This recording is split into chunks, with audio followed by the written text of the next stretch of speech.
Di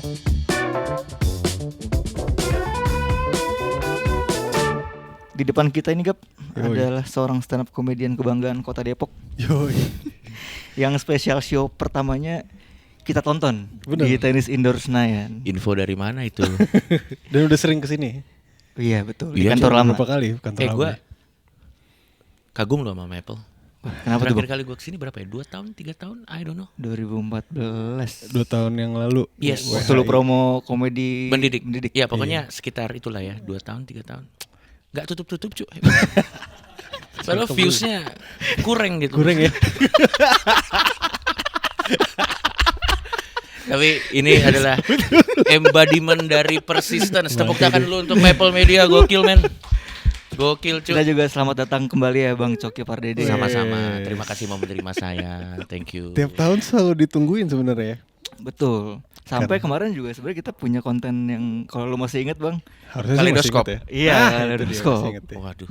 Tapi Komen pertama kan nggak sama lu kan kemarin. Hmm. Komen pertamanya kirain Bang Coki dan Bang Adri. Oh, alah. kembalikan musuh masyarakat. Wow, milih Enggak, tanah anjir. tapi susah cu. Kaleidoskop tuh makin tahun makin bahaya berita. Jadi emang udah saatnya orang lain aja. Gitu ya. Tahun kemarin ada berita bahagia apa? Nggak ada cuk. Iya sih bener sih. Untuk itu kita akan membukanya dengan pertanyaan basa-basi dulu Bang. Boleh. Bener juga. Basa-basi ya kalau lu datang ke media kan suka ada basa-basi kan. Ya. Nah, ini mungkin basa-basinya ya. Hmm. Kalau dari kita. Kita tahu Bang Coki suka bikin konten social commentary. Mengkomentari apa yang sedang terjadi. Ya. Pertanyaan basa-basi dari kita sederhana aja Bang Coki. Gimana tanggapan Bang Coki tentang Presiden Prabowo yang siap menjadi mediator antara Amerika dan Israel dan Oke. Iran? Ya. Ini menunjukkan bahwa beliau ternyata masih sehat walafiat ya. Oke. Ya, beliau masih sehat walafiat. Beliau masih punya tenaganya untuk melakukan hal tersebut dan kita bisa yakin lah kalau beliau bisa mendamaikan masalah di sana, berarti tidak akan ada lagi masalah yang tidak bisa didamaikan oleh beliau. Oke. Gokil loh itu beliau. 1 sampai 10 keren banget. seberapa yakin bahwa beliau berhasil mendamaikan konflik itu Bang? Jujur tidak yakin sih sebenarnya. Itu tadi jawaban yang tadi juga beneran apa enggak sih? Loh. Nah ini dia. That's the beauty of Coki Pardede.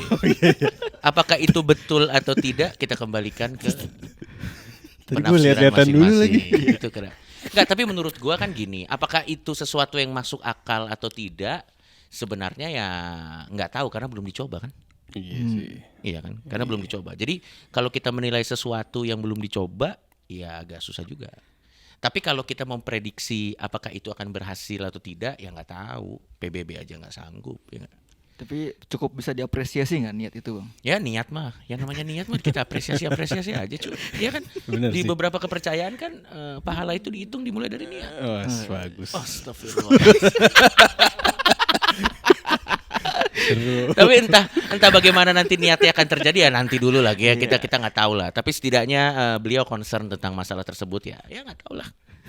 Ada katanya ada isu lain juga Gap? Ada. Apa tuh? Ini lebih bahaya sebenarnya. Boleh, tinggal di-cut aja nanti. Aman. Ini dari ini harus di-cut sih kayak. Ya nggak apa-apa. Bahaya, nggak apa-apa ya apa deh. Hit me. Sebenarnya tanggapan lu soal Aldis Burger gimana? Sorry, jujur gue banyak nggak ngikutin apa yang lagi terjadi. Bisa kasih konteks nggak? Hah, serius? Yes, what the fuck is Aldi's Burger? Aldi Serius? Taher bikin burger. Terus dia promonya tuh marketingnya dia nge-reply semua. Jadi ada apa nih? Ini gue kemarin nge-screenshot anjing. Oke, jadi intinya Aldi Taher bikin dia burger. nge-reply semua Dia usaha nge-reply burger. semua. Enggak, dia kalau ada komen nih kemarin nih. Ya. Masa gini. Ada orang update gini bang, Ya. kasih tahu gue kasta tertinggi ayam 1 ekor yang enak versi kalian. Ya. Kalau versi gue tetap Ricis juara satunya. Ya. Terus dia nge-reply, Ricis, masya Allah enak banget bang. Aldis Burger cempaka putih, rotinya lembut, dagingnya juicy lucy mahal ini love. Nah jadi dia selalu membawa Juicy Lucy mahal ini ya. Jujur, Belum nyampe tuh lu bang. Oh enggak, akhirnya sekarang gue udah ngerti apa yang Oh, iya, terjadi. iya. Tapi ini lagi happening banget sekarang ya. Iya. Ya. Di thread sih itu. Lebih masuk akal Pak Prabowo mendamaikan Oh gitu. daripada burger ini akan Besar. besar. Tapi once again ya, namanya teknik marketing kan. Enggak, tapi emang dia begitu tapi tapi menurut gua kalau orang-orang kayak beliau, kayak Aldi Taher, itu yang aneh beliau atau karena ada supply ada demand. Iya sih. Betul juga. Ngerti nggak? Lu ingat nggak? Dulu aja ada salah satu public figure, Vicky Prasetyo. Beliau aja kan mau melamar calon pasangannya kan loncat dari helikopter. Lu masih inget nggak? Ingat lah. Dan itu rame banget, men. Zaskia Gotik bukan sih? Iya, gua nggak tahu lah. Pokoknya ada lah. Yang masuk TV kan? Yang masuk TV. Astagfirullahaladzim. Terus ada juga kayak tokoh-tokoh seperti Mama Gufron. Iya kan? Bahkan sampai punya pengikut. Nah kalau kita bandingin dengan yang sebelum-sebelumnya lebih masuk akal Aldi Burger sih itu. Itu dibanding tier-tier yang tadi itu tier biasa aja cu. Itu kan tier kayak gue nge-reply gitu aja itu kan gak ada yang salah. Namanya kan juga usaha ya, usaha. Namanya juga walaupun emang aneh banget sih, maksudnya kayak kenapa lo kayak gitu. Tapi kepada Bang Aldi Taher sukses burger. Dan gue lumayan penasaran sih jadinya ngerasain burger. Jadi penasaran Cuman efeknya. jauh anjir di Cempaka Putih. Iya. Ya tapi nggak apa-apa. Mungkin beliau juga ngerti burger dia enak dan dia ingin membagikan ini. Tapi dia juga pengen cari gimana teknik promo yang cost-nya paling kecil. Tapi itu kecil banget sih. Tapi viralitasnya paling tinggi. Ya. Tapi saya yakin pasti enak. Harusnya. Harusnya enak. Shout out to Bang Aldi. Bang Aldi, Bang. Shout out. Let's go. Iya. Oke, kita masuk ke pertanyaan soal Coki Pardede. Oh yang tadi basa-basi yang Basa-basi. itu aman cu, nggak usah dipotong cu. Iya. Emang ada yang dipotong juga? Itu bercanda doang tadi. Iya, gua kira apa MBG gua kira lu lagi. Wah, Mau Bang, boleh sih kalau ada singkatannya masa? Makan burger Galager. Iya. Dia bikin burger namanya Burger Galager Bang, si Aldi. Disingkatnya MBG. Makan burger Galager. Tapi apapun perasaan kita tentang beliau ya, we have to admit dia tuh kreatif soal gitu. Itu the best marketing. Cuman begitu kan kita ngomong, ternyata pas enak juga. bikin lirik Coldplay juga dipanggil ke bengkel kan? Iya. Kelas. Nah, ini kita throwback dulu nih Bang Coki. Sikat. Secara kan kita tahun 2023 ya. Ya. Maaf saya bebas. Kita nonton di Tenis Indoor tuh Iya pertama kali tuh ya. Pertama kali. Dan rasanya sejujurnya waktu itu yang kita rasain adalah perasaan campur aduk. Karena lucunya iya ada sedihnya juga. Ya. Sama dari respectnya lah karena lu men-spill sesuatu kan gitu. Yang kayaknya orang udah tahu juga. Tapi gak apa-apa. Orang di Indonesia kan ada 300 juta orang yang datang sana paling 3.500. Jadi masih ada 99% yang masih berpikir saya bisa jatuh ke pangkuan Jule. Ada anjing. Ya sikat. Tapi itu kan tour yang berjalan 20 kota Bang ya, lebih ya? Ya kurang lebih, lupa gua. Setelah lu beneran bebas lah dari masa-masa itu.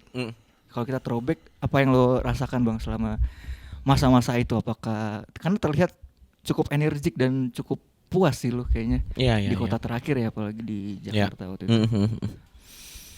Yang gua rasakan ya, gua ngerasa ternyata waktu tuh gua nggak bisa, gua baru tahu bahwa kebebasan yang kita miliki ini sekarang nih ternyata privilege gitu. Banyak orang kayaknya take it for granted. Dia bisa bangun pagi, dia bisa bangun siang, dia bisa melakukan apa yang dia mau. Itu suka di take it for granted gitu, kayak seolah-olah kayak ya emang udah begini kehidupan gua gitu. Bahkan pengangguran pun kita suka take it for granted gitu. Padahal sebenarnya kebebasan untuk mau kemana, mau ngapain itu sebenarnya mahal banget men. Dan itu yang gua rasain gitu. Makanya semenjak kejadian yang kita semua tahu menimpa gua sekitar tahun 2021 itu, gua jadi benar-benar menghargai bahwa kebebasan itu is everything, dalam konteks bahwa lo baru sadar kebebasan itu sangat mahal saat lo memang tidak bisa melakukan apa yang sebelumnya biasanya lo lakukan gitu. Jadi salah satu apresiasi gue dalam menikmati kebebasan itu sendiri adalah dengan live my life to the fullest. Live my life to the fullest. Tentunya within reason ya. Within reason, di mana ada konteks-konteks yang nggak kebablasan juga.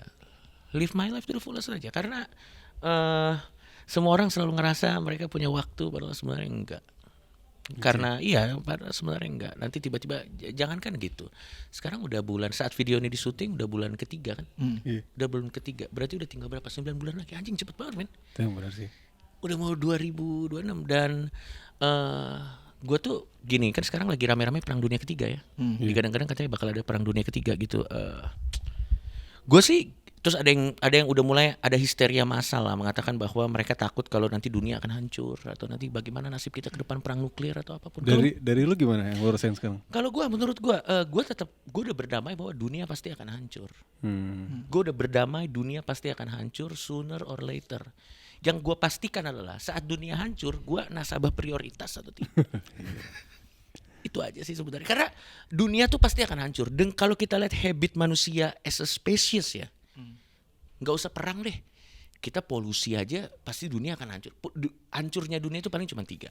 Manusia saling membunuh dirinya sendiri karena perang, atau karena polusi yang udah terlalu parah sampai udah ada di point of no return, akhirnya nanti akan ada bencana alam dan akhirnya kita semua akan mati.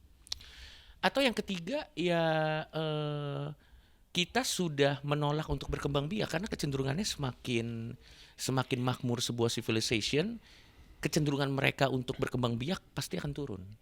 Makanya semua masalah di negara-negara maju adalah birth rate-nya pasti penduduk anjlok. Ini udah terjadi di Korea, ini udah terjadi di Jepang, ini udah terjadi dimanapun. Itu makanya sekarang kalau lo lihat di Eropa itu orang Eropa aslinya kayaknya udah mungkin 50. Enggak, ini tidak ada studi yang membackup gue ya. Ini gue ngomong angkanya goblok-goblokan aja. Tapi di Eropa itu isinya udah imigran semua. Udah pernah ke Inggris? Belum. Isinya orang India semua. Landlordnya itu semua udah orang India. Karena negara-negara maju tuh yang di Eropa tuh mereka udah nggak ngerasa kayak kenapa kita harus berkembang biak, semuanya udah mahal apa semuanya. Imigran masuk ke sana. Makanya sekarang di Eropa kan rise kayak Make American Great Again gitu loh. Mereka ada white supremacy-nya. Mereka pengen buang-buang semua imigran dari sebelah sana gitu. Nah balik lagi, pokoknya dunia itu pasti akan hancur. Nah kalau gua sudah berdamai, dunia akan hancur cepat atau lambat. Yang pengen gue pastikan saat dunia hancur, gue di teras gue sambil minum wine, oh hancur, ya udahlah gitu. Dan itu stoik. Stoik. Udah stoik. Dunia udah pasti hancur, cuy. Udah pasti hancur, udah nggak usah. Lagian juga gini. Misalnya Amerika mengirim rudal, gue nggak setuju dan gue menentang keras hal tersebut. Tapi siapa saya yang bisa ngomong ke Donald Trump? Jangan. Oh, berarti lu gak setuju tuh ya sama Amerika ya? Lo gak setuju lah. Oke. Ngapain Cuk? Gak gini. Harusnya Messi itu bisa ngomong tuh kemarin ya. Di samping sama Luis Suarez. Messi aja bingung di situ gue liat mukanya. Ya, kalau gue nggak setuju karena menurut gue yang namanya perang pasti dampaknya ke ekonomi. Dan kalau udah ngomong mengenai ekonomi semuanya kena dampaknya. Mau kepercayaan lo apa, mau dukungan politik lo apa, ekonomi mahal, semuanya mahal aja udah, dan itu menjebalkan untuk semuanya gitu. Tapi aneh juga ya bang ya. Di Irannya juga ada yang dua ini kan. Dua pihak kan. Iya. Ada yang pro, ada yang kontra juga tuh. Betul. Dan gue berusaha untuk tidak masuk ke sana. Karena menurut gue yang berhak ngomongin soal Iran mengenai perasaan mereka adalah masyarakat Iran. Karena itu udah ranah mereka. Gue tidak merasa layak untuk berbicara mengenai Iran karena gue bukan orang Iran. Ya biarlah yang bisa menceritakan. Kalau misalnya terbelah nih. Ada yang setuju, ada yang nggak setuju, ya biarkan itu jadi masalah mereka aja. Gua sih, ya gue prihatin dengan apa yang terjadi di sana, tapi untuk menjadi lebih Iran daripada orang Iran sepertinya sih saya tidak tertarik, mohon maaf. Oke. Tapi jujur bang, menurut lu masih melihat ada sisi komedi nggak di balik ini? Oh iya juga ya. Kemarin dibahas tuh sama Ben Adio ya. Kalau Ben dia ngelihatnya apa angle-nya? Enggak, dia nggak spesifik ngomongin kasus ini sih, cuman pokoknya dia, semua kejadian itu pasti ada sisi komedinya. Nah ini sebenarnya makanya gue bikin special show. Maaf, tapi ini lucu. Oke. Karena sebenarnya, ini bagus nih, oh, jago juga nih. Sayang mukanya nggak kelihatan. Nggak usah bang. Enggak. Menurut gue itu makanya nama special show gue maaf, tapi ini lucu karena there's one thing about komedi yang kayaknya semua orang harus paham. Kalau kita ngomongnya tentang komedi itu hanya tentang apakah sesuatu lucu atau tidak. Dan setelah dia lucu, tugasnya selesai. Jadi untuk memverifikasi apakah sesuatu itu komedi atau tidak, jadi misalnya lo bawa satu materi cekrek, terus dilihat dengan semua kaidah-kaidah yang ada, ini lucu atau enggak. Begitu dia udah pas kriteria itu dan dia lucu, udah jadi komedi. Nah, kalau misalnya lo campurin unsur moral di situ, tidak ada yang tertawa dong. Gue mau kasih tunjuk nih. Komedi yang paling simpel aja, kita gak usah yang bahaya. Kenapa ada orang lagi jalan kepleset pisang terus lucu? Karena secara filosofi itu dijelasin. Kalau di filosofi komedi, kenapa orang yang kepleset pisang terus dia lucu? Karena kita di posisi yang lebih superior dan kita di posisi yang lebih aman. Sehingga saat kita ngelihat ada orang jatuh kepleset pisang, kita wah, kita ketawa dulu. Tapi habis itu baru kita tolong. Gitu. Tapi lucu dulu. Ya gini deh, teman lu, gua diputusin sama cewek gua. Wah, lu pasti kan ketawa dulu kan. Baru habis itu kita hibur gitu. Tapi lucu gitu. Karena kita ada di posisi yang di posisi yang lebih aman gitu. Sebenarnya semuanya punya potensi untuk jadi lucu. Cuman masalahnya memang tinggal di tempat mana kita mau membawakan itu. Makanya kalau misalnya di special show kan, di tour komedi gua itu ada tiketnya, kita datang, itu environment-nya sudah terkontrol. Ya nggak mungkin lu ke tengah-tengah Blok M. Karena ada konten lu yang ke Blok M. Iya ada, itu pun saya sudah ngerem kan.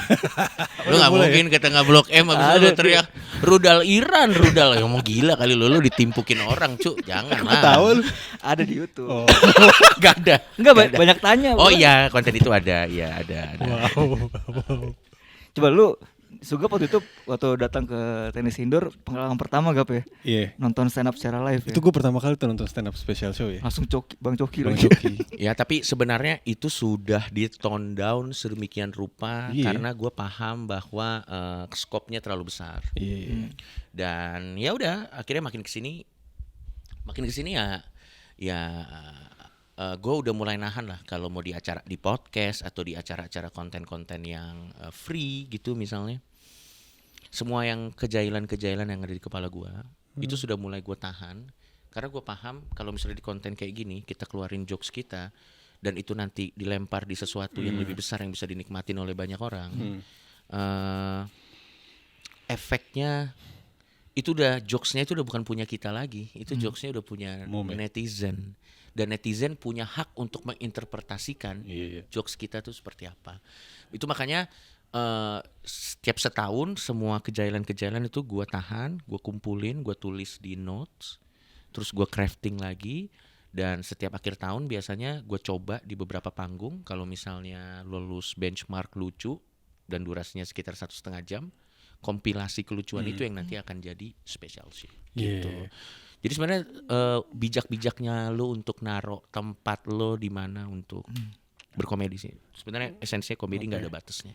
Tapi itu tadi Bas yang lo ngomong soal impresi special show yang waktu itu ya, Bang Coki. Sebenarnya gue malah lebih sebelumnya itu Bang, pas lu pertama kali ke Maple tuh, kan lu rewind dulu terus barisan itu kan What Happened kan? Nah itu tuh gue sebenarnya kayak itu ada rasa kagum sama lu tuh. Soalnya gini, karena Kaleidoskop itu kan rentannya 1 tahun ya? Iya.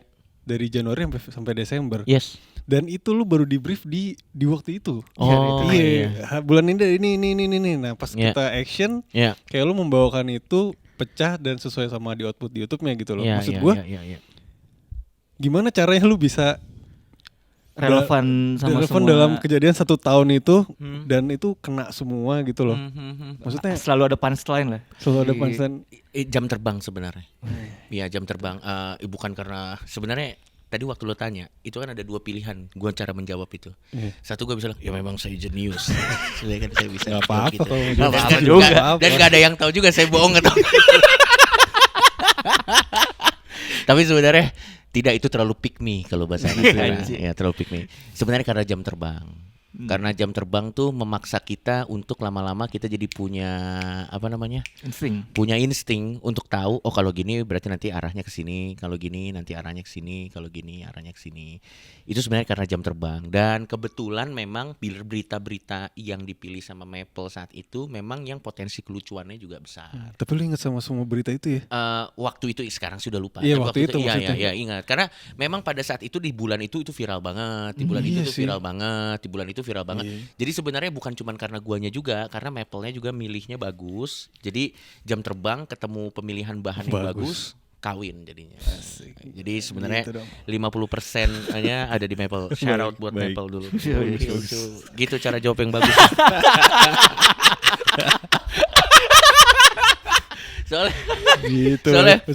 Soalnya setiap detik adalah personal branding. Sekarang udah mikir gitu ya? Semuanya adalah fake. Udah nggak jujur berarti ya? Bukan nggak jujur, maksudnya sebenarnya jujur itu kan gini. Kalau gue tuh ngelihat pada akhirnya gain apa yang kita lakukan itu lebih banyak zongnya atau lebih banyak untungnya. Perhitungan ya. Kita perhitungan karena menurut gue lo tau gak ada orang yang jujur banget tapi akhirnya orang kayak apa sih ini? Siapa bang? Ya Mama Gufron. Maksud gue itu mah terlalu gitu. Reaksinya begitu ngelihat beliau kan langsung kok begini gitu. Kita mengapresiasi keberaniannya untuk berbicara dan kejujurannya. Tapi kan ya kok gini. Tetap ini kan ini permainan media. Tapi ya kurang lebih gitu lah. Kita ngomongin ini benar. Maaf tapi ini lucu. Yes. Ini kan special show lu yang ketiga hitungannya bang.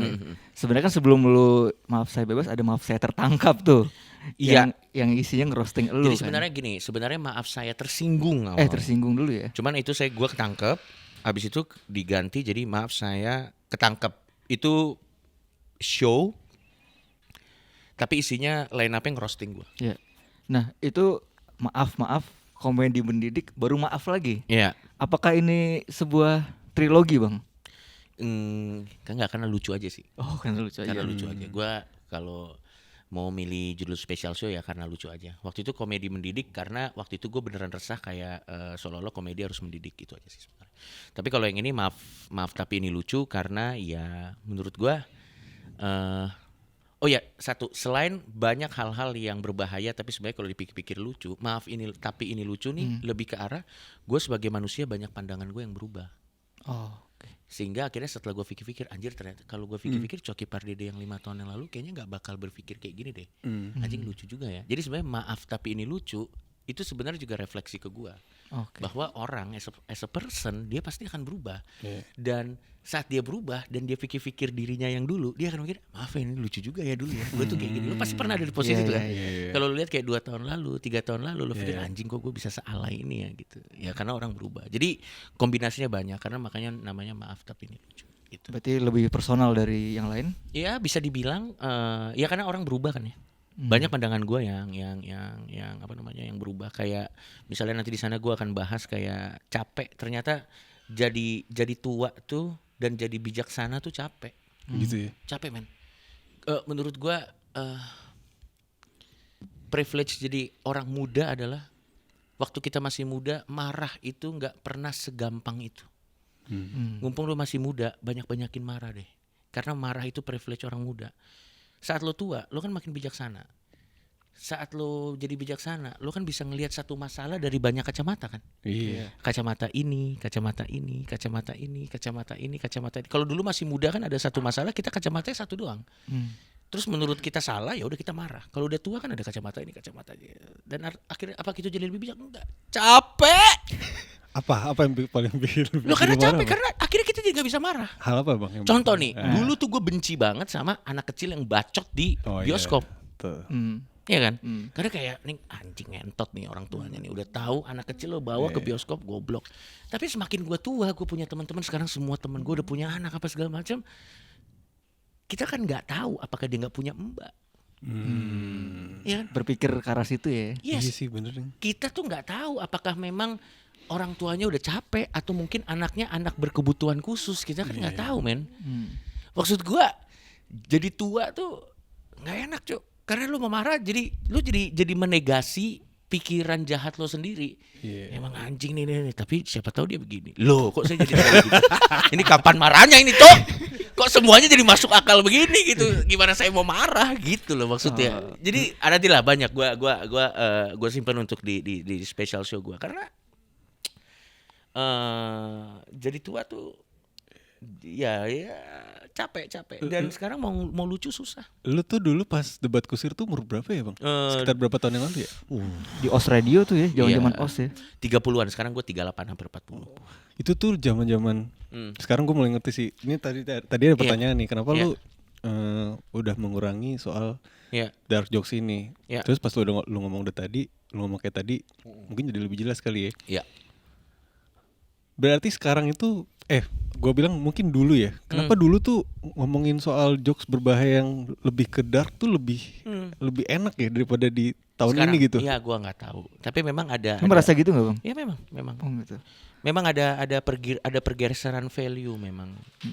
Dimana kalau sekarang tuh terlalu sensitif untuk hal-hal seperti itu ya. Dan juga gue kalau dulu kan memang kalau lo harus ngerti konteksnya ya. Kalau dulu waktu zamannya debat kusir, gua kan masih me against the world. Masih ada pembuktian yang harus gua lakukan number wise untuk menunjukkan bahwa memang genre ini bisa make something. Sehingga saat itu pertaruhannya tuh do or die. Nah, sekarang setelah saya sudah sempat membuktikan itu dan sudah terbukti, pertaruhannya jadi die or die, Cuk. Ngapain udah gennya udah gak ada lagi. Maksudnya dulu sudah pernah terbukti itu bisa, dan kalau kita lihat zamannya udah berubah, tinggal kita cari aja yang masih menikmati itu, kita kumpulin di satu platform, kita tetap bisa melakukan itu, kita bisa make money minus kasus-kasus dan potensi-potensi masalah yang bisa keluar dari situ gitu. Jadi sebenarnya basically cuman keputusan bisnis yang lebih reasonable aja gitu, supaya nanti gue tetap bisa melakukan apa yang gue pengen lakukan, tapi di saat yang bersamaan gue bisa tidur nyenyak juga. Tapi penonton lo yang sekitar 8 tahun yang lalu tuh sekarang berubah atau masih sama kayak 8 tahun yang lalu Bang? Ada yang berubah, ada yang masih sama. Ada yang masih sama tuh? Ada yang masih sama, tapi kebanyakan semuanya berubah. Dan menurut gue saat komedian itu berubah berarti karena gini, ini satu hal tentang komedi yang menurut gue menarik. Komedi itu kalau manusianya berubah, komedinya berubah. Karena komedi itu dari dalam. Komedi itu dari dalam. Komedi itu adalah saat manusianya berubah, komedinya pasti juga akan berubah. Mirip kayak lagu lah. Lagu kan dan hampir sama. Komedian, musisi kalau udah sukses banget, udah settle banget, susah dia bikin lagu enak. Karena udah gak struggle. Karena sampai taraf tertentu, gua nggak selalu bilang ini benar ya, tapi sampai taraf tertentu karya terbaik itu pasti datang dari struggle yang real. Susah ya. Ya Fix You sedih banget cuy, itu lagunya cuy. Itu kalau temen yang nggak ada yang meninggal nggak jadi itu lagu tuh. Iya kan maksud gua. Coba lo bayangin misalnya keluarganya, istrinya happy, anaknya happy, duit di atas UMR, kagak jadi itu Fix You cuy. Lagu-lagunya Baskara itu kan dari kacamata sosial yang mungkin dia pengen miris. Apa lagu terbaik di dunia pasti itu datang dari sebuah keresahan gitu. Ya banyak lah pokoknya. Tapi kepuasannya masih sama nggak Bang? Ketika lu zamannya debat kusir itu kan udah tuh ya, dipublish di mana-mana, nggak diregulasi lah. Sekarang kan lu memilih untuk kayaknya ini bisa dipisahin deh. Tapi akhirnya kan resikonya adalah penikmatnya tidak sebanyak ketika waktu itu lu sebar di YouTube dan di mana-mana secara free kan. Tapi kepuasan melakukannya masih sama nggak Bang? Ya pada akhirnya udah sama aja ya. Pada akhirnya sama aja karena kayaknya gini deh. Ini satu hal yang gue rasa. Gue gak tahu, mungkin orang lain berbeda, tapi menurut gue ini yang gue rasain. Gue ngerasa saat lo punya jiwa seniman, awalnya lo mengutamakan seninya. Jadi kayak apapun yang terjadi, pokoknya seninya harus tertranslate seperfeksionis mungkin. Yang which is a very good trait. Dan itu semua content creator, semua musisi kalau punya itu pasti dia akan jadi besar gitu. Jadi gitu, dia akan mengutamakan seninya gitu. Cuma nanti lama-lama saat lo sudah numbers lo udah gede, lo udah mulai dikenal banyak orang, ada satu hal yang di atas kesenian itu sendiri menurut gue. Kalau lo mau bertahan di industri, profesionalitas. Menurut gue pada akhirnya seninya harus tunduk sama profesionalitasnya. Kenapa? Karena yang akan bikin lo bisa diajak kerjasama dengan klien, yang akan bikin bisa lo diajak kerjasama dengan industri, kalau lo bisa diajak kerjasama. Apa itu artinya? Profesionalitas. Kalau seniman itu kan dia kan gini, biasanya kan saya kalau dapat wangsit baru saya akan berkarya yang terbaik, yang which is fair. Lagi nggak mood nih. Ya, which is fair. Tapi kalau misalnya udah ada brand $50 juta tap in ke lu, kan ada KPI. Lu kan pasti kan ada kayak tanggal segini jadi nggak jadi, lu gue kasih waktu 3 minggu, jadi nggak jadi harus jadi ya karyanya ya. Lu nggak bisa kan wangsit saya nggak bisa cuy. Lu udah dapat $50 juta cok.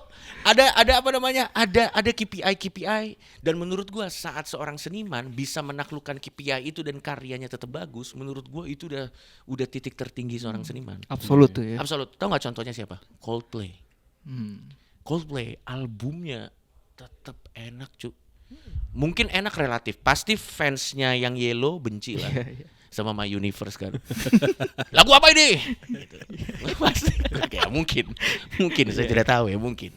Tapi sebenarnya numbers wise Coldplay itu longevity-nya as a band gila banget men. Longevity-nya as a band tuh dia bisa sama Selena Gomez bisa featuring, dia bisa featuring sama BTS, dia bisa sampai sekarang juga lagu-lagunya masih dinikmati luas gitu. Jadi balik lagi kalau lo tanya kepuasannya apa ya, pada akhirnya gue ngerasa gue harus bisa men-challenge diri gue supaya gue bisa tetap bikin karya yang bagus di bawah konteks profesionalisme. Karena kalau enggak kita ya cuman jadi ya kalau misalnya lo cuman pengen berkarya saat karya lo itu datang di pikiran lo, ya tidak usah di-post, taruh aja di kamar Anda gitu loh. Maksud gue kan pada akhirnya kalau kita udah masuk industri kan is about work ethic gitu. Jadi kita harus cari balance-nya. Michelangelo atau Leonardo da Vinci yang bikin lukisan-lukisan di atas gereja, atau kan yang jadi masterpiece di Vatikan Roma. Itu kan orderan, Cuk. Dia bangun pagi kayak aku akan buat masterpiece di gereja ini. Enggak, itu dia di kontak. Saya mau ada lukisan tolong ya. Oke, bangun pagi-pagi. Bukan passionnya, emang dia ngelukis aja. Makanya saya lukis ini. Selesai orang lihat, wah jadi masterpiece 7 keajaiban dunia.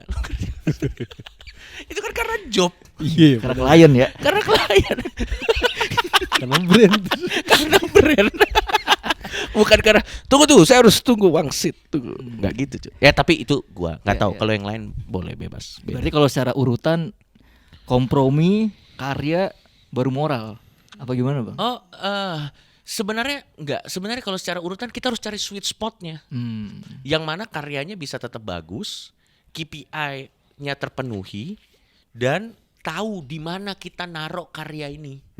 Menurut gua yang kenapa banyak karya jadi masalah karena salah platform.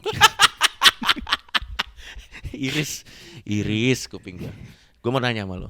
Podcast ini potensi bahayanya lebih gede nggak kalau ditaruh di Facebook? Mungkin. Nggak tahu sih ya. Atau potongan-potongan tertentu akan lebih men-trigger orang nggak kalau ditaruh di X? Sebenarnya sih tinggal kan sebenarnya kan dunia tanda-tanda alam kan sudah menunjukkan bahwa ada platform-platform tertentu yang memang Lu special show lu akan ditayangin di sebuah platform apa? lo tidak dong. Ada tulisan kecil kan di atasnya kan. Iya, tidak akan tayang di Netflix. Gini, shout out untuk Panji Pragiwaksono. Karena beliau adalah orang yang selalu pertama. Betul. Penonton terbanyak dia pertama, special show ke luar negeri waktu itu dia pertama. Bahkan yang masuk Netflix dia pertama. Tapi di situ kita belajar jadi pertama. Pembelajaran pertama ya. Tidak selalu baik. Menurut lu bang, worth it nggak Apa? Netflix dengan efek yang mungkin akan sama kayak Gini. Ini gue berbicara untuk diri gue sendiri. Yeah. Kalau konten gue saat ini gue belum ngelihat gainnya.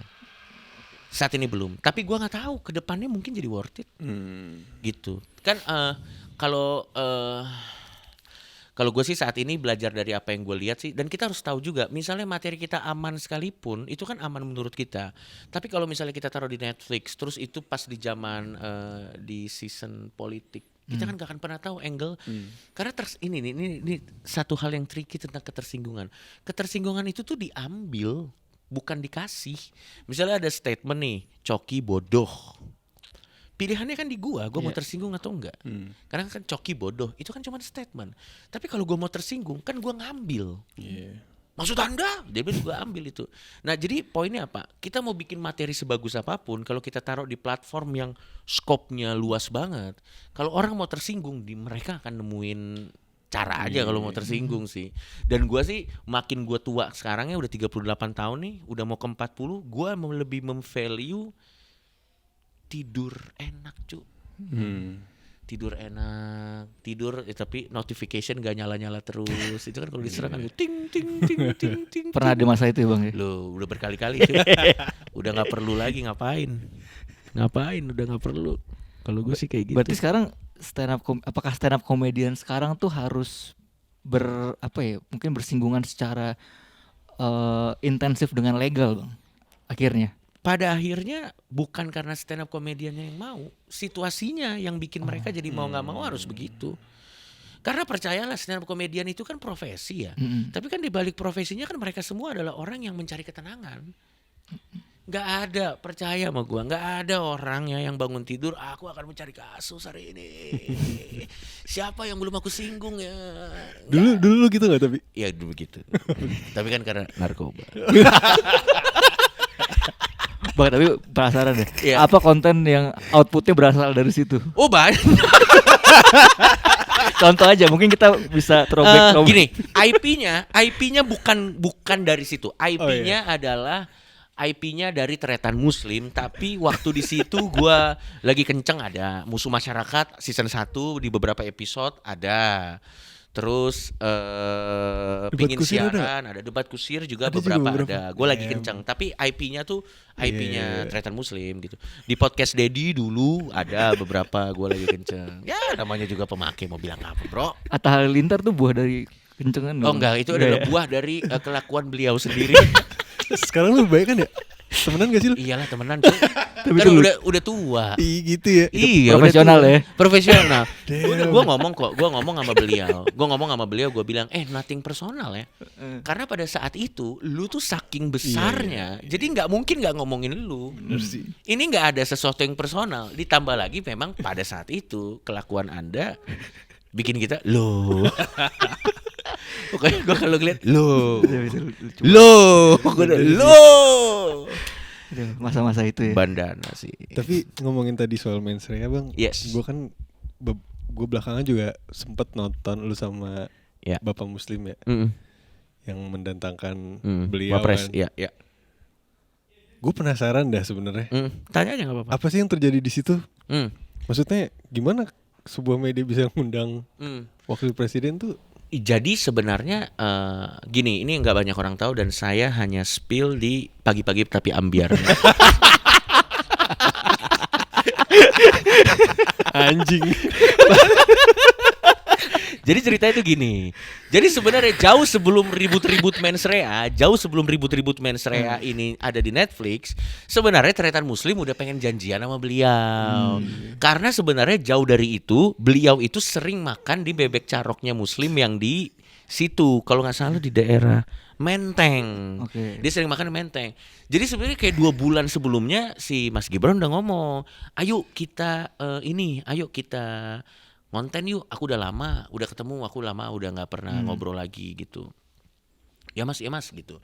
Cuman karena beliau juga Tretan Muslim juga sibuk ya, jadi itu selalu terbengkalai. Kadang kita waktunya ada, beliaunya nggak ada. Kadang dan terus waktunya nggak pernah ketemu. Sampai akhirnya ribut-ribut mensreya. Jadi kita udah berapa kali reschedule, ribut-ribut mensreya. Akhirnya kita jadilah itu kontennya. Pas tuh ya. Pas. Dan pas kontennya jadi, apalagi yang mau dibahas selain ya mensreya gitu loh. Dan sebenarnya juga Muslim as a personal, dia juga resah dengan orang-orang yang merasa tersinggung mengatasnamakan Mas Wapres dengan jokes-jokesnya Bang Panji. Karena setidaknya waktu kita tanya sih beliau biasa-biasa aja ya. Itu banyak yang lu tahan gak bang? Oh jelas dong, kan saya setiap mau ngejok kan udah pas pampres. Oh tidak. Berapa orang bang pas kompresnya bang? Nggak ngitung gua tapi banyak. Itu clear area tuh?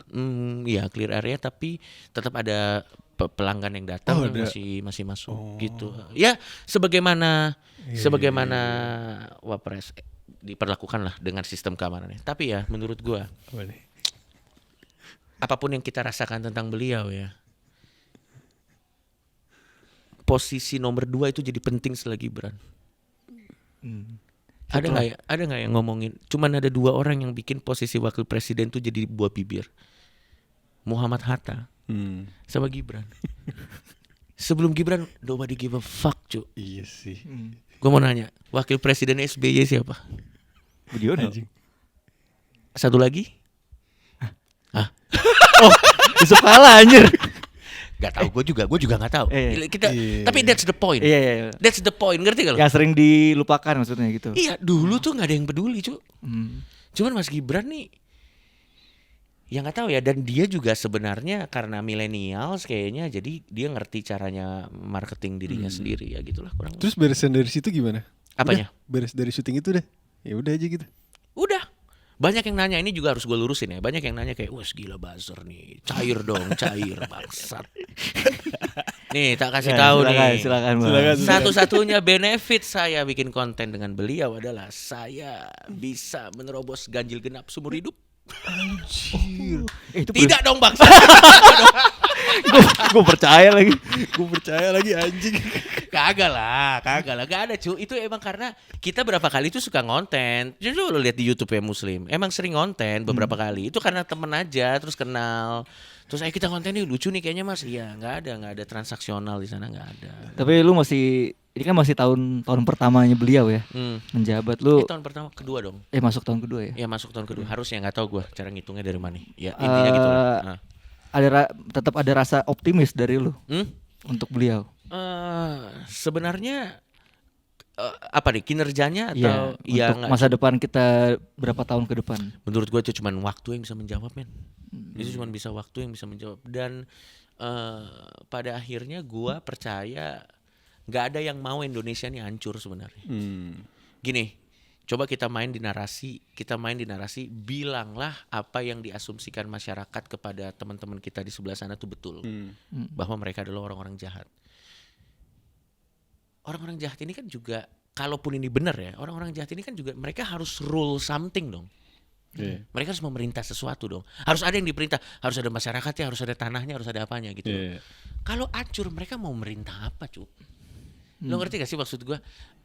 Tidak kompeten itu lain soal. Tapi menurut gue percayalah gak ada yang pengen Indonesia hancur, apapun motivasinya.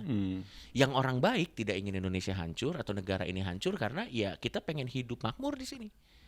Yang orang jahat juga pasti tidak ingin Indonesia hancur karena dia pengen sesuatu yang diperintah, pengen sesuatu yang bisa diambil gitu. Jadi percayalah nggak ada yang pengen Indonesia tuh hancur gitu. Jadi ya kalau lo tanya Indonesia gimana ke depannya, nggak ada yang tahu cu. Tanya Hart Gumai coba. Kayaknya dia bisa tuh, dia kan setiap awal tahun kan selalu kayak nanti ada yang meninggal maksud. Dia kan selalu gitu kan dia. Nanti akan ada kecelakaan, akan ada bencana. Goblok. Lanjut lu aja, langsung trivia. Apa? Oh iya, oke. Sikat. Politik udah, komedi tadi udah juga ya. Kita mau bahas sedikit soal Malaka Project. Oh iya. Jadi ini salah satu, ya banyak yang nggak tahu. Iya silakan. Jadi kan salah satu founder berarti hitungannya bang ya? Iya, gue bantu Ferry lah. Tetap Ferry wajah, dia nabinya. Oh nabinya dia berarti. Ya setelah kemarin yang kita lihat kan penggalangan dana ya untuk Sumatera. Ke depan apa yang bisa kita kira-kira lihat dari Bang Coki dan mungkin Malaka juga? Jadi sebenarnya kalau Malaka itu fokusnya Malaka tuh sebenarnya beberapa waktu yang lalu kita launching buku, bukan buku, kita launching penerbit. Jadi ada Malaka Books. Ferry sendiri juga dari duit pribadinya kemarin tuh buka beasiswa untuk 300 orang. Jadi dia buka beasiswa untuk 300 orang sebanyak mungkin. Gua nggak ngerti mekanismenya gimana karena itu Ferry yang ngurus gitu. Jadi sebenarnya kita lebih ke pendidikan sih sebenarnya. Konten-konten kita juga cenderungnya ada yang tetap entertainment, tapi entertainmentnya tetap dalam koridor pendidikan ya. Kita soon lagi mengusahakan pengen bikin kampus. Kita soon. Dan kalau ada jodohnya mungkin saya akan jadi salah satu dosen di sana. Saya akan jadi dosen terasik. Beneran nih? Iya beneran. Tapi tentu gue harus mengikuti kaidah yang harus diikuti. Jelas supaya gue punya akreditasi. Atau mungkin jadi sekedar pengajar aja, mungkin bukan dosen. Apapun istilahnya lah. Sorry, nanti sana kan ada yang nonton. Apakah kamu layak? Loh. Percaya sama saya. Saya kalau jadi dosen terasik cuy. Nanti dateng. Udah ngerjain tugas? Belum. Ya nggak apa-apa. Segitu. yang penting lu kalau ditanya ngerti udah. Lu pengen dipanggil apa bang sama murid-murid tuh nanti? Dipanggil apa aja lah. Woi juga gue nengok. gue juga kalau jadi dosen tuh jadi tenaga pengajar susah lo sekarang. Karena semua informasi lu bisa dapat dari AI. Iya. Iya, kenapa lu harus ngomong sama orang tua ini? Udah gak sih? Sekarang semua video juga komen isinya ini AI. Jadi bingung. Lagu sekarang pakai AI. Bagus-bagus banget lagi. Iya. Di mana tuh bang ya? Wah, gua nggak tahu cu. Ngeri Emang juga serem ya? cu. Serem. AI tuh. Gua pernah ngiseng kan bikin lagu. Tolong bikin lagu ini. Iya tuh. Pakai Suno yang premium kan. Cekrek gua tunggu kan. Oke, jadi tuh. Loh kok enak. Langsung, wah ini jin nggak boleh. Iya anjing. Serem cuk. Gue tuh AI sekarang apa juga pakai AI ngerjain tugas. Dulu kan zaman gue nggak tahu, lo millennials Gen Z gue nggak tahu. Gue waktu zaman millennials tuh Wikipedia aja itu tuh udah menjadi sebuah anugerah buat kita. Zaman gue dulu. Bener, karena kan kita nggak perlu cari daftar pustaka kan. Fuck, ngapain? Padahal bisa diedit lagi ya. Bisa diedit kan? Bisa sembarangan padahal tuh. Sekarang lo kalau pakai AI tertentu skripsi nggak ada yang tahu cuy lo pakai AI itu enggak. Lu tinggal kasih promnya, tolong bikin ini 3 bab ini, cekrek langsung. Dosen kan juga, kenapa mirip? Promnya sama. Kenapa ada emojinya? Ada ini bang yang apa? Yang strip itu loh. Dash. Iya. Apa sih namanya? Lupa gue. Ya itulah pokoknya dah. Itulah. Nah ini kita sambil ngomongin Malaka juga ya. Sikat. Jadi kita ada semacam games gitu bang. Waduh. Kita akan menyebutkan beberapa tokoh-tokoh Malaka lainnya. Silakan lu kasih opini. Boleh. Jujur. Siap. Soal mereka. Ya. Langsung aja Gap ya. Gas. Yang pertama Dea Anugrah. Gua akrab banget sama dia dan dia hip hop head parah. Iya betul. Hip hop head parah. Gue tuh suka menghina-hina mumble rapper sama dia. Oh iya? Iya, kalau lu lihat isi chat gue sama dia cuma nain-nain orang. Tapi tidak bisa saya buka. Dan mumble rapper yang orang luar. Oh iya. Yang Playboy Carti. Tapi karena kita udah tua, kita tuh sukanya tuh yang ngomong tuh jelas gitu loh, bukannya sama flow-nya sama semua. Iya. Dia hip hop head. Ketika kemarin dia dapat kasus sedikit, ya. Lu ngecek kabarnya dia? Oh iya, gue telepon. Gue telepon. Sebagai orang yang sudah berpengalaman. Ya, dia kan diserang karena tweet lamanya kalau nggak salah, yang udah 2000 kapan gitu. Terus gue bilang kayak ya udahlah, maksud gue kalau kita mau balik kita 10 tahun yang lalu, wadaw nggak sih? Itu makanya udah diaktif akun X udah. Lu nggak akan pernah tahu jejak digital lu waktu masih alay. Oh, karena dia deaktif tuh supaya ngilangin yang belakang. Satu dan juga kewarasan kita karena X tuh marah terus. Lu udah sama sekali nggak punya bang? Nggak punya gua. Ketret tapi lu main nggak? Itu juga udah mulai pada pindah sih. Udah memang X tuh udah nggak. Tapi dia asik, gue tanya dan dia sekarang udah fine aja. Okay. Alhamdulillah ya. Ya. Kemarin sempat syutingnya juga sama kita di sini. Iya. Yang kedua, Fateh Izati. Oh dia selain dia punya selera humor yang tinggi, gue sama dia tuh sering bercanda kalau off air dan jiwa seninya tuh tinggi banget dan kepedulian sosialnya juga tinggi banget. Jadi dia salah satu, menurut gue jarang loh orang punya jiwa seni yang tinggi, kepedulian sosial yang tinggi dan juga latar belakang pendidikan yang tinggi juga. Jadi menurut gue dia the whole package lah. Berikutnya Jerome Pauline. Jenius ya. Dia jenius dalam matematika. Tapi memang kalau lo ngelihat dari luar dia kayak kikuk, tapi bukan karena dia apa, karena memang dia jenius aja di matematika. Tapi memang kalau lo kenal orangnya baik banget. Makanya kalau ada tuduhan-tuduhan kan dulu kan sempat dibilang Jerome cringe gitu kan. Gue sih kalau pilihannya antara cringe tapi sukses atau asik tapi miskin, mending cringe tapi sukses gue. Gue mending kayak Jerome cu. Baik banget orangnya cu, baik banget. Baik banget ya. Baik banget parah. Oke. Kania Cita. Ini dia. Sering muncul berdua nih sama Bang Coki ini. Dia Kania ini salah satu teman terdekat gue, dan saya selalu melihat komen-komen di Instagram Kania Cita sangat lucu. Apa Bang ya lucu Bang? Karena gue tuh bingung, orang tuh ngelihat Kania. Ini gue berani ngomong gini karena gue kenal orangnya dan orangnya don't mind kalau ngomong gini. Gue tuh bingung, orang tuh nonton Kania, ngelihat kontennya atau ngelihat Kanianya kita nggak tahu. Iya kan, karena kayak makanya setiap dia di acara kan Kania suka ngobrol. Jadi kita gini-gini, gue selalu ngelihat ada mas-mas. Nah ini apa nih? Jujur Anda, apa nih gitu. Tapi dia pinter banget. Pinter ya. Kania pinter banget, kayak chat GPT berjalan cu. Gila Kania pinter banget. Ya udah itu kalau soal Kania. Oke, yang terakhir El Profesor, anjay, Ferry Irwandi. Ferry Irwandi itu beban sebenarnya. Beban, dia tuh hidupnya penuh dengan gue tuh nggak mau jadi Ferry Irwandi karena dia itu menanggung ekspektasi banyak banget orang cu. Gua ya menanggung ekspektasi orang tua saja gagal. Kita nih menanggung ekspektasi orang tua, keluarga aja kayak ngentot gitu loh, ngerti gak? Iya sih. Apalagi Ferry Irwandi, dan bukan dia yang minta, dia cuma melakukan apa yang benar dan ada harapan orang ditaruh ke dia. Gua berapa kali ngelihat dia bener-bener menganggap itu serius. Dia tuh orang yang berusaha mendeliver itu. Sampai beberapa kali gue suka ngomong sama dia kayak sebagai penyemangat kayak, men, gua ngerti ada ekspektasi banyak orang ke lu dan lu juga pengen mendeliver ekspektasi orang. Tapi lu harus ingat, orang tuh ada limitnya. Jangan biarin itu nge-break lu karena men berat banget men. Coba deh lu sehari jadi Ferry Irwandi, lu pasti give up kayak kalau misalnya apa namanya dunia lain. Lu kalau sehari jadi Ferry udah pasti rasanya nggak kuat banget. Isi DM-nya Ferry Irwandi kalau mental lo nggak kuat hancur lo. Habis tuh. Habis. Selain teror, banyak orang minta tolong. Oh, iya. Ya, dan banyak yang iri sama dia karena dia kayaknya, correct me if I'm wrong, tapi dia kayaknya satu-satunya orang Indonesia yang Instagramnya di collapse Juventus. Oh iya. Pernah. Iya. Juventus FC. Iya. Dia ngolap itu. Terus dia DM-an sama Del Piero, anjing. Anjing sih betul dia udah wah gila sih, dia udah gila banget. Tapi itu teman gua banget, sahabat gua.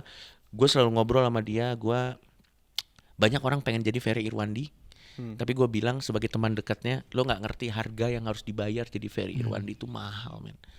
Lebih mahal daripada tragedi Coki Pardede. Oh jauh.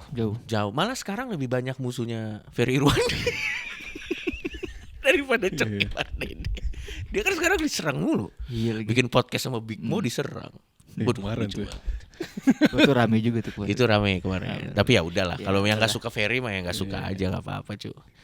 Jangan kasih anak koruptor panggung lo.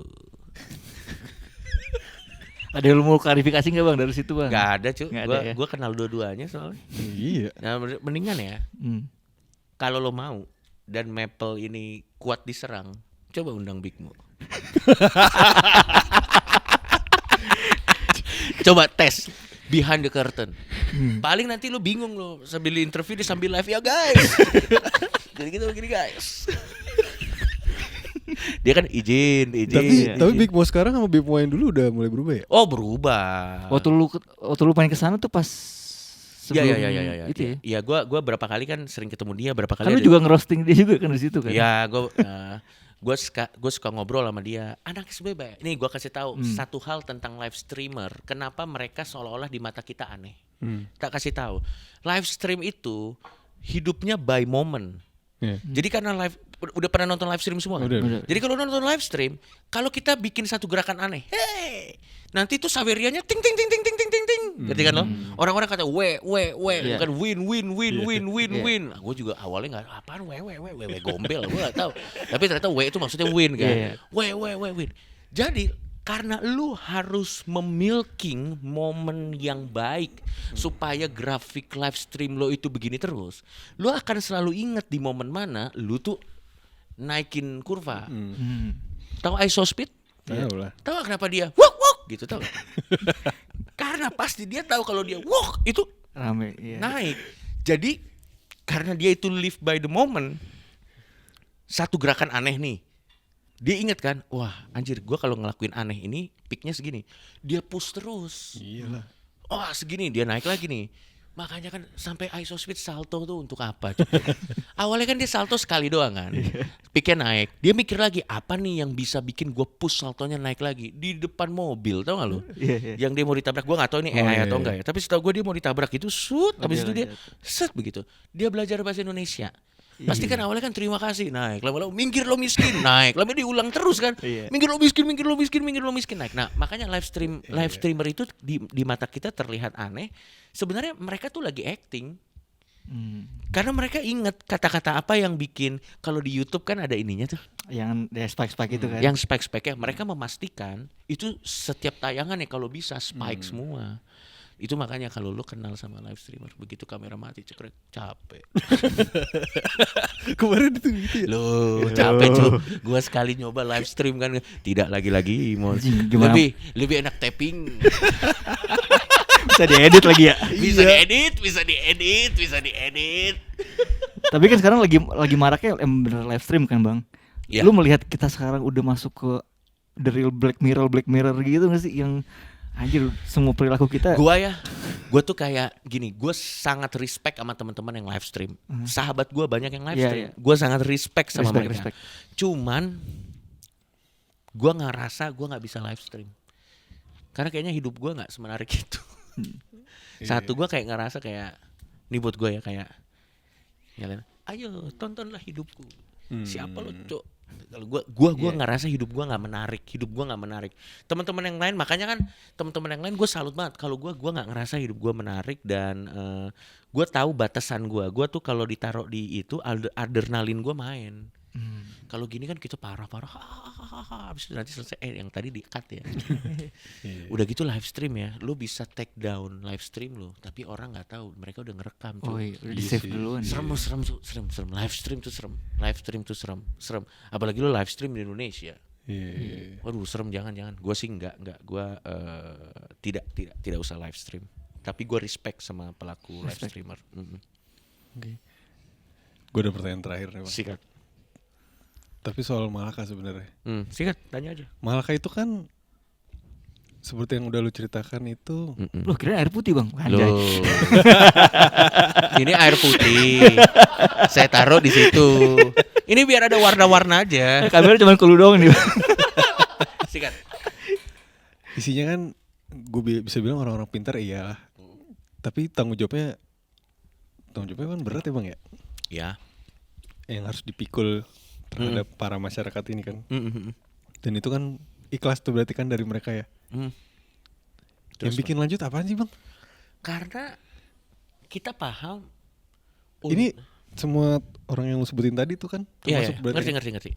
Sebenarnya kita paham untuk, wah ini gue kalau ngomong ini konteksnya karena gue ditanya ya. Jadi bukan karena gue kayak akulah si pembuat perubahan. Enggak. Ini karena ditanya ya. Jadi sebenarnya kita paham untuk menyelesaikan beberapa masalah yang ada di Indonesia, salah satunya konteksnya pendidikan. Dan pendidikan itu kayak memahami, biar orang paham konteks, orang paham cara pola pikir yang baik, apa segala macam. Itu tanggung jawabnya tuh sebenarnya bukan semuanya di pemerintah. Itu perlu kolaborasi. Pemerintah punya skupnya sendiri, LSM punya skupnya sendiri, dan kami merasa dengan media kami juga punya skupnya untuk mempercepat apa yang digadang-gadang akan Indonesia 2045 perang nuklir loh, bukan maksudnya Indonesia 2045 generasi emas maksudnya. Jadi maksudnya ya, dan gini biar lo tahu ya, kita semua di luar dari Malaka kita semua punya pekerjaan sendiri-sendiri. Jerome dengan ininya, Fathia Ciaduga juga dengan ininya. Dia kan penulis sebenarnya. Ya kan dia juga penulis. Kania juga dia kerja di Zenius bahkan. Zenius itu kan kayak pendidikan juga. Dia kerja di Zenius. Ferry Irwandi tidak perlu Malaka Project. Ferry Irwandi juga dia punya project-projectnya sendiri yang dia lakukan. Dia punya bisnis gitu. Kita semua tuh punya pekerjaan. Gua juga punya pekerjaan. Cuman kalau buat gue secara pribadi Malaka ini jadi penting karena kalau gue mau sosial, gue kesini. Kalau gue mau komedi, ya gue di komedi gitu. Dan memang harus ada yang ngerjain sih. Ya berhasil atau enggak sih, setidaknya kita kerjain lah. Karena lebih baik kita mencoba sesuatu nggak sih daripada nggak mencoba sesuatu. Karena paling nggak pakemnya di kepala gue adalah, kalaupun nanti ternyata kita gagal, kita bisa gagal dengan kepala tegak. Karena kita udah tahu dulu kita pernah mengupayakan semuanya. Tapi kalau gagal ya udah nggak apa-apa. Tapi gagalnya nggak menghantui gitu. Karena misalnya contoh, mana Indonesia tetap hancur kok gitu. Tapi kita lebih lapang dada menerimanya. Ya udahlah nggak apa-apa. Tapi kan at least waktu itu kita udah coba segala cara. Kita bikin ini, kita ya mungkin emang bukan jalannya. Ya udah yuk hancur dar. Lu sambil minum wine kan? Iya, sambil minum wine. Daripada kita nggak melakukan apa-apa, begitu kehancuran itu datang, kita tersiksa 2 kali karena kehancurannya sama. Kalau dulu kita begini gimana ya? Kalau dulu kita begini gimana ya? Kalau dulu kita begini gimana ya? Gitu. Dan gue cuman pengen ngasih catatan kaki. Ini nggak semua orang tahu ya. Jadi waktu pertama kali Ferry itu menggalang dana bantuan yang 10M itu, Malaka menggalang, Ferry yang menginisiasi. Gue tuh ditelepon sama Ferry, Cok ayo ke Aceh, kita bantu teman-teman di sana. Itu langsung gue tolak. Gue bilang kayak enggak Fer, gue nggak ngerasa layak datang ke sana. Karena waktu itu bencananya masih awal banget. Gue nggak ngerasa layak datang ke sana karena ini harus tentang masyarakat di sana. Ini bukan tentang seberapa banyak influencer yang datang ke sana. Kalau awal-awal, karena awal-awal ini kan first respon. Jadi ini adalah tentang bagaimana penyalurannya. Dan jujur gua nggak mau nanti kalau gua ke sana nanti beritanya Coki ke sana lu mau cari premisnya apa. Wah enggak, jangan. Jadi gua menahan diri, enggak. Karena menurut gua Aceh itu nggak butuh lebih banyak influencer. Dan benar kan? Di gelombang pertama itu banyak yang blunder kan? Iya, benar. Banyak banget yang termasuk blunder. Banyak yang nunjuk-nunjuk. Itu juga kok bisa? Kok bisa kepikiran? Aku mau. Goblok. Maksud gue yang kayak gitu. Gue baru waktu ketiga kali kita kesana lagi, baru gue berani datang ke sana. Karena kalau ketiga kali udah jelas desa ini yang butuh bantuan, kita perlu rundown-nya udah jelas. Sebenarnya kalau kita langsung pertama kali datang itu rundown-nya semuanya masih gelap, cu. Makanya banyak yang kelihatan bingung kan. Ada yang ngangkat-ngangkat beras tapi ngawur, itu juga ultimate banget sih. Gue juga ngeliat karena nggak jelas, cu. Nggak ada yang tahu. Gue juga nggak berani gue kesana. Tapi setelah yang ketiga baru gue mau datang ke sana. Dan setelah gue datang ke sana baru mata gue terbuka bahwa memang keadaannya di sana sekian. Dan saat itu tetap ke teman-teman bukan ke gua. Jadi kalau lo tanya apa yang bikin tetap Malaka berjalan, ya udah ya biar harus jalan aja, karena kalau nggak jalan ya kita semua nyesel.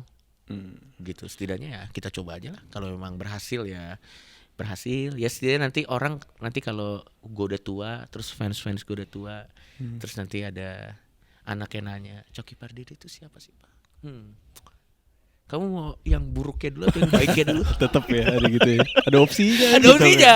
Karena ada Malaka kan. Kamu mau yang baiknya dulu atau yang buruknya dulu? Coba nggak ada Malaka.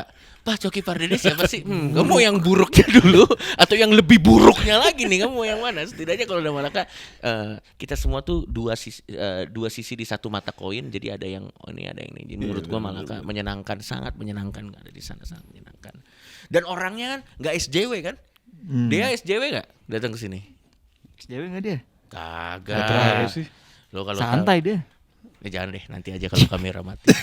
Tapi intinya santai, kita semua asik cu. Lo mau bercanda parah juga di sana kita ngerti gitu. Tapi ya kita bisa behave lah sesuai dengan. Yang paling kasihan sih Ferry Irwandi, ekspektasi satu Indonesia. Udah gitu masuk bursa cawapres lagi. Waduh. Lu tahu gak dia masuk bursa?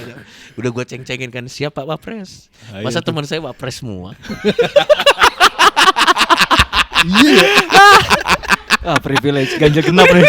Ganjil genap berhasil. Ganjil genap lolos. Gue bilang, lo yang itu iya. Kalau Anda jadi juga Anda jadi. Aduh, bisa kali ganjil genap saya nggak kena. Oke, udah buka puasa ya? Udah. Oh ya udah. Oh, gitu, udah cukup ya? Cukup. Ya. Mungkin terakhir Bang, ada yang mau lu sampaikan lagi soal maaf tapi ini lucu. Beli aja tiketnya di website kita www.majelislucuindonesia.com.